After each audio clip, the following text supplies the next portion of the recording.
কার পরিবর্তন কখন হবে, কার কথায় বদলাবে, কখন বদলাবে কেউ জানে না। জানে কে? ফুজাইল ইবনে ইয়াজ বড় ডাকাত সর্দার ছিলেন। তো গভীর রাতে উনি ডাকাতি করতে গেছেন। তো রাত্রিবেলা যখন গভীর রাতে এক বাড়িতে ডাকাতি করতে ঢুকছে, দরজার সামনে গিয়ে যখন দাঁড়াইছে তখন শুনতেছিল বাড়িওয়ালা ওই সময় আল্লাহর কোরআন পড়তেছে। উনি দরজায় দাঁড়াইয়া শুনতেছে যে বাড়িওয়ালা ভিতর থেকে আল্লাহর কোরআন পড়তেছে, আলাম ইয়ানি লিল্লাযীনা আমানু আন তাখশা কুলুবুহুম লিযিকরিল্লাহ।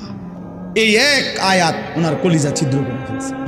উনি পিছন দিকে ফিরে এসে আর চিৎকার করে দুই হাত তুলে বলছে, আয় রব, আয় মাওলা, সময় হলো, হয়েছে সময়, আমি আর এই নাফরমানির জিন্দেগি করব না, দিলাম ছাইড়া।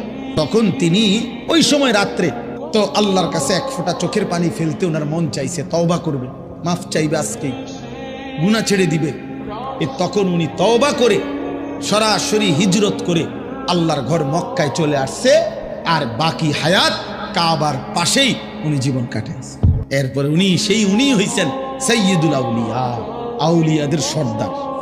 তাইলে বললাম আর কি, যে কোনো কথা, কোনো এক আচরণ, কোনো এক শব্দ অনেক সময় চেঞ্জ করে ফেলে, জীবন তুলপার করে ফেলে, জীবন পরিবর্তন করে ফেলে।